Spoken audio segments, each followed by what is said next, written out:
In October 2015, the director of the CIA picked up his phone and heard a teenager tell him, "I already own you." It wasn't a foreign spy or a rogue agent. It was a high 15-year-old from a small English town. What started as late-night hacking and weed smoke turned into one of the most embarrassing moments in U.S. intelligence history. It begins with John Brennan, one of the most powerful men on Earth, then head of the CIA. He answers a strange call and hears a cocky voice mocking him, demanding nothing, bragging instead, "I already own you." For a moment, Brennan has no idea who's on the other end, or how deep the breach might go. Across the Atlantic, the caller, an angry British teenager who calls himself Crackas, is sitting in his bedroom, stunned by what he's just done. Years earlier, in 2008, another teenager is discovering his own power. He calls himself Default, and at first he's just cheating in video games, curious about bending code to his will. He drifts into the chaotic world of Anonymous and then a more focused offshoot called AnonSec, where hacks are part politics, part trolling. One day he stumbles into a Canadian university finance system and wipes out millions in recorded student debts. Not for money, but because it feels like striking a blow against unfair systems. Default's hacks grow more political. He helps target websites linked to bestiality rings in Denmark, defacing government pages and knocking abusive sites offline. The goal is to force the world to look at something it would rather ignore, and it works. By April 2015, Denmark bans bestiality. At the same time, Default is stacking early Bitcoin, eventually holding over 1,000 coins on a hard drive in his room, while becoming obsessively careful about his security. He never uses his own Wi-Fi, hides behind Tor, and encrypts everything, knowing he's making powerful enemies. In 2013, another figure changes his life.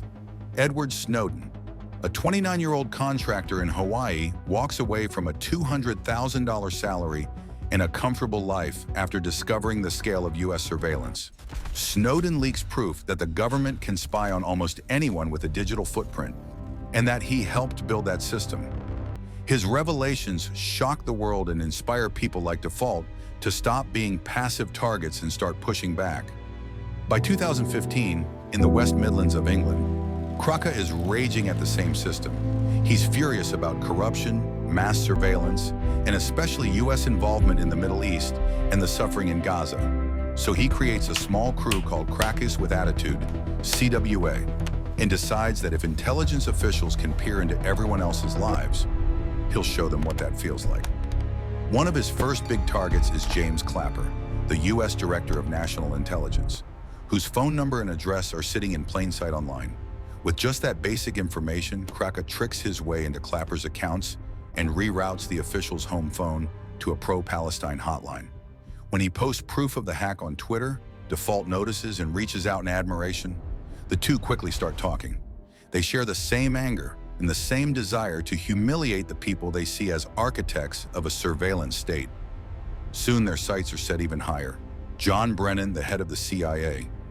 Brennan, like Clapper, has left enough details online to be dangerous.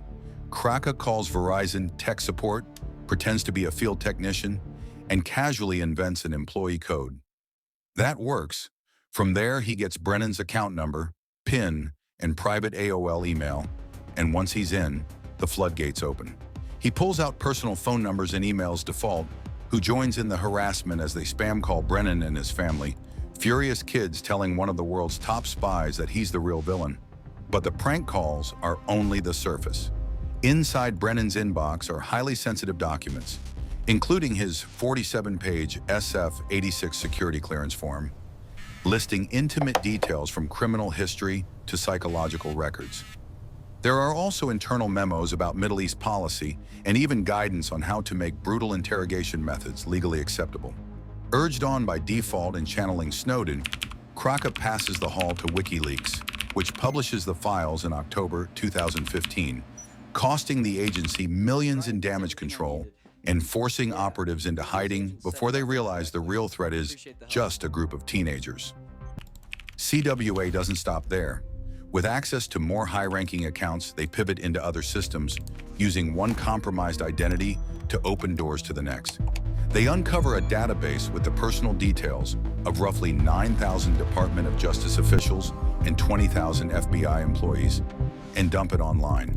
They even poke around the Justice Department's booking system to look up records of fellow hackers, turning the government's own tools back on its keepers. Of course, this kind of chaos doesn't go unanswered. Towards the end of their run, Default gets drunk one night and brags to a friend on Xbox Live that he was involved in the CIA director hack. He assumes his friend won't take it seriously, but sometime after, the FBI storms his room just as his encrypted drive finishes unlocking, rifles pointed, seizing all his equipment. Among the things they carry out is that hard drive holding around 1,000 Bitcoin. Crackas' house in the UK is raided too. His computers are taken, and CWA members across the US and Britain are rounded up. Crackas, still a minor, becomes the first under-18 hacker in the UK sent to a secure youth facility, serving 2 years before trying to rebuild his life in cybersecurity. Default, despite having a smaller public profile, receives a much harsher outcome: a 5-year federal sentence, over $140,000 in restitution, and long stretches in solitary confinement. Later, he admits that, at the time, he believed he was fighting for political justice, only to realize how completely he'd underestimated the cost. Snowden himself hasn't exactly walked away unscathed either. He spent years in exile, hearing intelligence officials openly speculate about killing him, all because he forced the world to confront the hidden machinery of surveillance. And that machinery is still running. In December 2023, the US government renewed a controversial program that allows warrantless spying on people around the world, including its own citizens. Despite a court finding, it had already been misused hundreds of thousands of times against donors, protesters, and ordinary people. Whether you're a principled whistleblower or an angry kid with a laptop, picking a fight with a superpower will change your life forever. The real question is, if you had that kind of power at your fingertips, what would you do with it? And would it still feel worth it years later? If you found this story interesting, imagine what else is happening behind the screens we stare at every day. Stick around. There are many more secrets worth uncovering.